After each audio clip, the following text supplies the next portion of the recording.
Well, thank you very much. Thank you, Thorold. Thank you, the Catapult team. It's great to be back here. I was last here, I think, 3 years ago, and it seems that the world's changed a lot over that time period.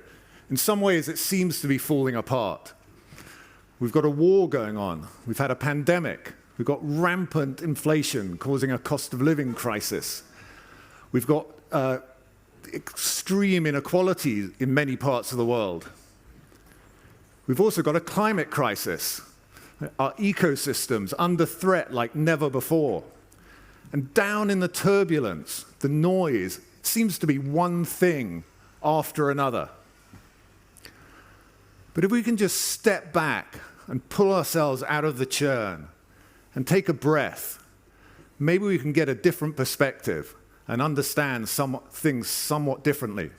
Because what's happening is that we have an old system that's dying in front of our very eyes, and a new system that's emerging. But the toolkit we use, the perspective that we have, is built for the old and fails to see what's coming. Let me explain. Let's just go back in history to try and understand how we got to where we are today. So 10,000 years ago or so, as our ancestors settled down and began to domesticate plants and animals and stay in settlements, they inadvertently entered a whole new age. It's an age that we call the age of extraction. It was based on scarce inputs into that system. Resources, well, land, labor, capital, really people and planet. And we extracted and exploited those resources. And that scarcity caused zero-sum competition. And it drove a growth imperative that's underlain this entire age. It was an age of grow or be outgrown, exploit or be exploited. And in such a world, true equality is impossible. The best we can hope for is equality of exploitation. Those societies that tried to live more equitably or more sustainably have just been outcompeted, taken over by those that haven't. And it's this dynamic that's led to the cycle of history. We've seen over time societies on the edge of a previous great civilization grow rapidly, make breakthroughs. They've had the flexibility and adaptability to try new things, and it's led to a cascade of progress. And as they've rapidly grown and expanded to the reach of their capabilities, that adaptability has begun to harden, turn into dogma through centralization. And over time, as they continue to grow, driven by that growth imperative, they've breached their limits environmentally, socially, economically. And as they breach their limits, their world becomes more unstable, and their inclination is to reach back, to hold on to what they had, to try to patch up that old system. Just as they need adaptability, their ability to adapt diminishes, disappears. And it's a fallacy that you can hold on to what you had. And it's that very impulse that's led to their collapse and made it inevitable. And that's where we are today. Our current civilization over 200 years has grown to span the world.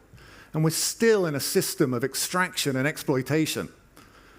And we see all around us the signs, just as our ancestors did, of us clinging on to the past, losing the ability to adapt fundamentally, polarization, stopping any major change coming through. That instability, the fear that we feel because the world around us is crumbling, leads us to cling on to what we had instead of letting go and embracing the new. But it's not all bad news, because under the surface, there's a new system emerging, and it's a fundamentally different system to the old. It's not based on extraction and exploitation, but creation and generation. So new technologies in biotech, information technologies, AI, computer processing, energy technologies, wind, solar, batteries, are creating a fundamentally different system, a distributed world where the inputs into that system, the resources, the photons, the electrons, the molecules, the cells, the things we need to build whatever we want, are available locally everywhere in the world in abundance. The labor, as it's automated, also available in abundance. There's a real possibility for us and the planet, labor and resources, to transcend the system of production.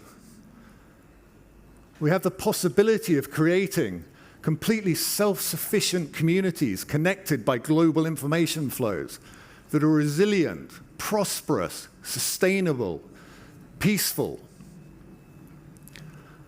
But the journey there will not be easy.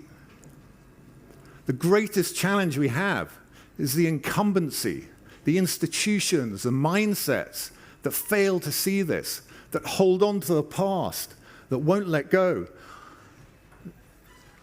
That deep-seated desire for safety and stability is the thing that will keep us back, which will stop us allowing this system to emerge.